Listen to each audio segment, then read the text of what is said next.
Hello lovely viewers, আসসালামু আলাইকুম। এচে kitchen চ্যানেলে সবাইকে স্বাগত। আশা করছি আপনারা সকলেই অনেক অনেক ভালো আছেন। প্রতিদিনের মতো আজকে আবারও হাজির হয়ে গেছি দারুণ একটি ভর্তার রেসিপি নিয়ে। আশা করছি আজকের রেসিপিটি আপনাদের কাছে খুবই ভালো লাগবে। তাহলে চলুন রেসিপিটি দেখে নিচ্ছি। লাউ শাক ভর্তা করার জন্য আমি এখানে এক মুঠো লাউ শাকের পাতা নিয়েছি। এখানে 30টার মতো লাউ শাকের পাতা হবে। তো এখন আমি এই লাউ শাকের পাতাটাকে বেছে নিচ্ছি। তো এই যে লাউ শাকের যে আঁশটা আছে সেই আঁশটা ফেলে দিচ্ছি। ফেলে দিয়ে আমি লাউ শাকের পাতাটাকে মাঝখান থেকে ছিঁড়ে নিচ্ছি। তো এভাবে করে আমি লাউ শাকটাকে বেছে নিচ্ছি। তো আমি এভাবে লাউ পাতাগুলো খুব ভালো করে বেছে নিচ্ছি। তো লাউ পাতাগুলো বেছে তারপর ভালো করে ধুয়ে পানি ঝরিয়ে ফিরে আসছি। চুলায় একটি প্যান বসিয়েছি। এখন এখানে দিয়ে দিচ্ছি লাউ শাক। লাউ শাকগুলো ভালো করে ধুয়ে পানি ঝরিয়ে নিয়েছি। তো শাকগুলো দিয়ে এখন হাত দিয়ে শাকগুলোকে এভাবে একটু চেপে চেপে দিচ্ছি।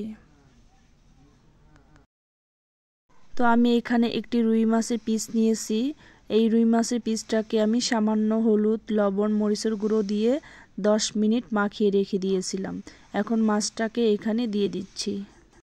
আমি এখানে 6টি দেশি পেঁয়াজ নিয়েছি।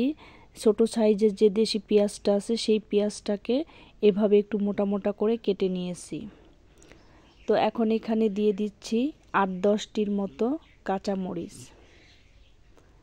আপনারা চাইলে এখানে পাকা মরিচ দিয়েও এই রেসিপিটা করতে পারবেন, তবে ঝালটা আপনারা আপনাদের পছন্দ মতো দিয়ে দিবেন। আমি এখানে একটি দেশি রসুনের কোয়া নিয়েছি। এখন এখানে দিয়ে দিচ্ছি স্বাদ মতো লবণ আর দিয়ে দিচ্ছি 2 টেবিল চামচ সরিষার তেল। তো তেলটা দিয়ে এখন আমি চুলাটা অন করে দিচ্ছি। এখন মিডিয়াম আঁচে ঢাকনা দিয়ে ঢেকে 5 মিনিট রান্না করে নিচ্ছি। ঢাকনা দিয়ে ঢেকে 5 মিনিট রান্না করে নিলাম। এখন নেড়ে চেড়ে দিচ্ছি।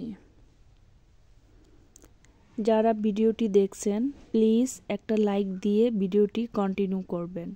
আপনাদের একটা লাইক পরবর্তী ভিডিও বানাতে আমাকে অনেক উৎসাহ জাগায়। তো আমি ভালো করে নেড়ে চেড়ে নিলাম। এখন ঢাকনা দিয়ে ঢেকে আরও কিছুক্ষণ রান্না করব। ঢাকনা দিয়ে ঢেকে কিছুক্ষণ রান্না করে নিলাম। তো এভাবে ঢাকনা দিয়ে ঢেকে দেব। কিছুক্ষণ পর পর ঢাকনা খুলে নেড়ে চেড়ে দেব। যারা আমার চ্যানেলে নতুন এসেছেন, রেসিপিটি যদি আপনাদের ভালো লাগে প্লিজ আমার চ্যানেলটিকে সাবস্ক্রাইব করে চ্যানেলের সাথেই থাকবেন। পাশে থাকা বেল বাটন অন করে রাখবেন, যাতে করে আমি যখনই কোনো ভিডিও আপলোড করব সবার আগে আপনারা নোটিফিকেশন পেয়ে যাবেন। সময় সুযোগ বুঝে দেখে নিতে পারবেন। তো এভাবে নেড়ে চেড়ে আমি এটাকে আরও ততক্ষণ পর্যন্ত রান্না করব যতক্ষণ পর্যন্ত না সব কিছু ভালো করে সেদ্ধ হচ্ছে। আমি ঢাকনা দিয়ে ঢেকে বেশ কিছুক্ষণ রান্না করে নিলাম। তো এই দেখুন শাক মাছ সবটাই খুব ভালো করে সেদ্ধ হয়ে গেছে।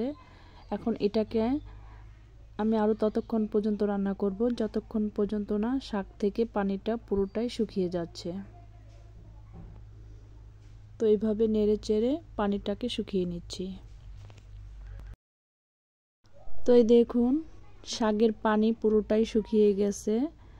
এখন এগুলোকে ভালো করে নেড়ে চেড়ে আমি মাছটাকে ভেঙে নিচ্ছি।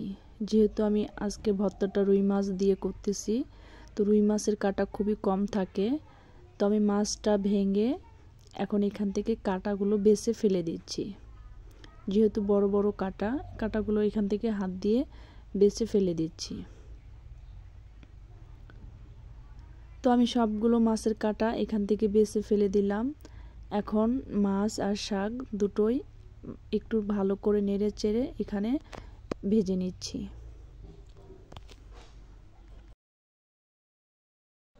শাক আর মাছটা ভাজা হয়ে গেছে, এখন উপর দিয়ে কিছু ধনিয়া পাতা কুচি দিয়ে দিচ্ছি।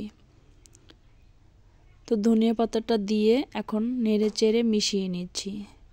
তো ধনিয়া পাতাটা দিয়ে বেশিক্ষণ ভাজবো না, আমি জাস্ট ধনিয়া পাতাটা দিয়ে এভাবে নেড়ে চেড়ে 2 মিনিট ভেজে নিচ্ছি।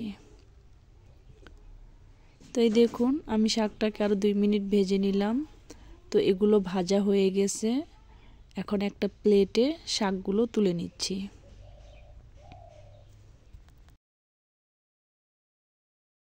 তো এই তো আমি সবগুলো তুলে নিয়েছি, এখন এগুলোকে ঠান্ডা করে তারপর শিলপাটায় বেটে নিচ্ছি।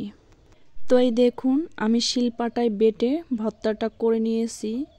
এই ভর্তাটা খেতে কি যে মজা, না খেলে বুঝতে পারবেন না। তো আমি উপর দিয়ে কিছু সরিষার তেল দিয়ে দিলাম। আপনারা বাসায় একবার হলেও এই ভর্তাটা করে খেয়ে দেখবেন, খুবই ভালো লাগে।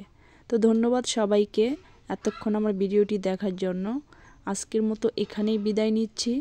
আল্লাহ হাফেজ।